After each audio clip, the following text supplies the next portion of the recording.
En esta semana, la última de enero, hoy día nos reunimos acá para hablar de una fecha. Siempre hablamos de las fechas que están cercanas. Hoy día nos toca hablar del 29 de enero. ¿Qué pasó el 29 de enero? De 1820.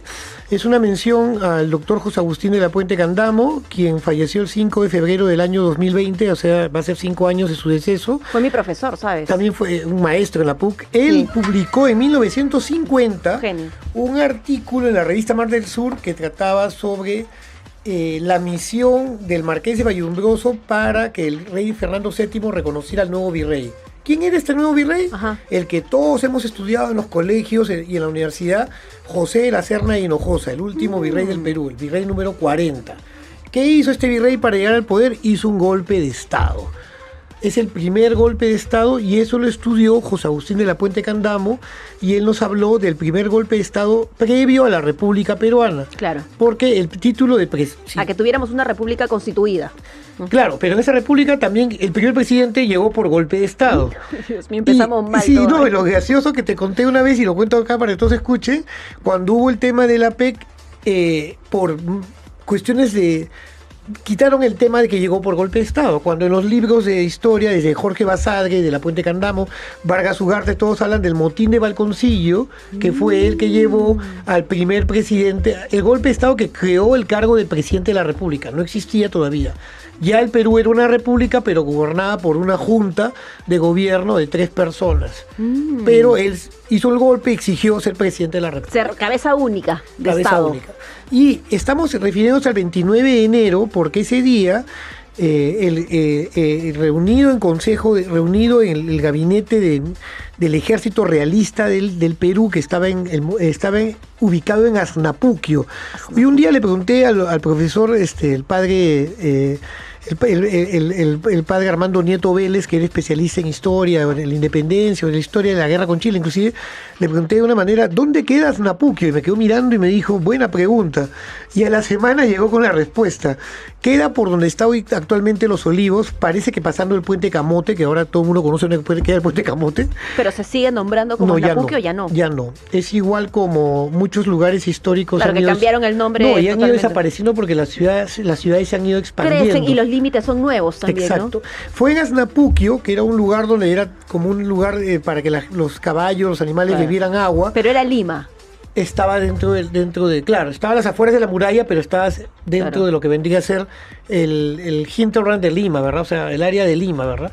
Ahí el ejército le hizo un golpe de Estado al virrey Joaquín de la Pezuela, que fue el último virrey legítimo del Perú, porque fue el último legítimo que fue nombrado por los procedimientos normales con los cuales el rey de España nombraba a un virrey en el Perú. ¿Por qué le hacen el golpe? Porque este virrey cometió el error de no atacar al general San Martín cuando estaba con su ejército diezmado por una enfermedad. Para eso recurro a que lean a Susi Sánchez, una historiadora que publicó en un libro de Scarlett O'Phelan, de los Borbones a Bolívar, un excelente artículo sobre todas las enfermedades que estaban pasando en aquel momento. La gente estaba enferma en ambos bandos, pero más en el ejército patriota. Si de repente el virrey hubiera atacado a San Martín, ya estamos en el ¿qué hubiera pasado? No nos corresponde hablar de eso.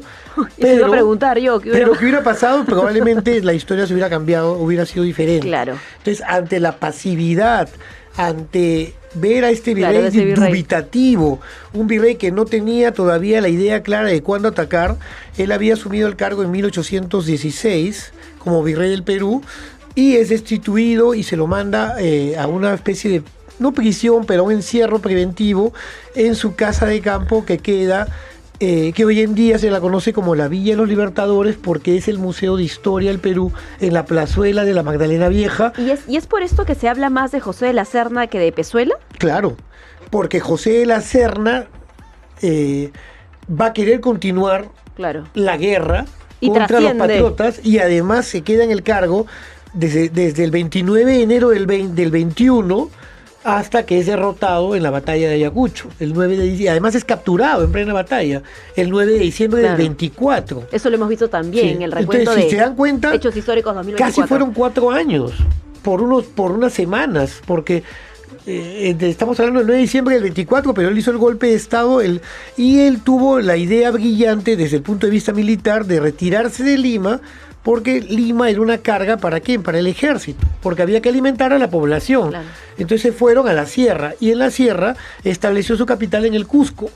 Y es una parte de la historia que los colegiales y los universitarios a veces no saben, pero el Perú durante el año 21, 22, 23, hasta todo el 24 tenía dos capitales. La capital del virreinato peruano, en Cusco, que emitía periódico, había moneda. Era otra realidad. Claro, otra y lo que realidad. pasaba en Lima después de la proclamación. Exacto, y lo que pasaba en Lima con la independencia de Perú, el intento de buscar un príncipe para el trono por San Martín, luego San Martín decide irse porque su proyecto no funcionó, porque Bolívar no lo apoyó en la entrevista de Guayaquil. Oye, y estamos resumiendo todo, pero al final la fecha clave es este 29 de enero, que está en 2 días, para que ustedes recuerden, donde hay ese golpe de estado del ejército que dice, no, acá vamos a tomar, como se decía y como se diría en jerga coloquial, la sartén por el mango. Ujú. ¿Por qué? Porque deciden que el ejército ya no esté pusilánime, pasivo, dubitativo, no.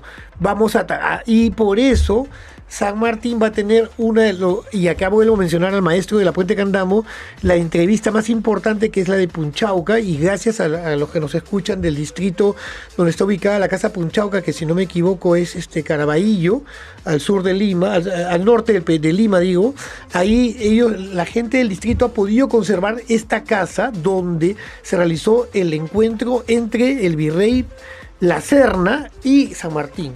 Si ese encuentro es otro hubiera, que no pasó, pero hay que decirlo porque De la Puente lo dice muy claramente en todos sus trabajos académicos, si hubiera llegado a un acuerdo, no hubiera habido más guerra civil entre los ejércitos realistas y los ejércitos patriotas que habían venido de Argentina y Chile. ¿Por qué? Porque lo que pedía San Martín era traer a un infante de España, un hermano del rey o un primo del rey para que se ocupe el trono peruano. Esta solución se dio en México. Ah, se aplicó. En México. En México, más no en nuestro país. Pero no en nuestro país. O sea, hay una historia comparada donde sí en México la guerra se queda en un stand-by y ahí llegamos. Mira la pantalla, mira lo que ha Ahí conseguido está. Freddy Cárdenas. Dile a la Gracias, gente, Freddy, por por favor. mostrarle a todo el público que nos está viendo. Este debería ser un punto referente para todos los colegiales de Lima, los colegiales de Perú, los turistas peruanos que vienen a visitar a Lima, porque es un hecho histórico, lo que acaba de mencionar es muy importante, y lo decía el maestro de la Puente Candamo, que en paz descanse, van a cumplirse 5 años de su deceso.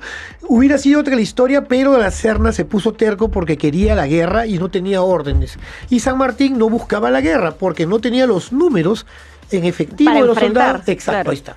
Había esa conciencia. Sí, exacto. Bueno, nos quedamos sin tiempo. Sin embargo, debemos decir que este tipo de hechos deben ser siempre contemplados, ¿no? Siempre puestos, no solamente en la escuela, en la universidad, en las conversaciones regulares, porque forman parte de diferentes hitos históricos de nuestra independencia. Sí, y además que estas efemérides, por ejemplo, la gente, y hablábamos con Freddy, el productor, que se celebra, ¿qué podemos hablar la última semana de enero? Bueno, sí existía este hecho histórico importante, el golpe de Estado contra el virrey Pezuela, pero hay gente que no lo sabe y se olvida, pero de eso se trata el programa y apoyar para que los que nos escuchan y nos ven sepan un poco más de historia. De eso se Gracias, trata, Mirta, por Somos todo, Historia. Lo que no sabes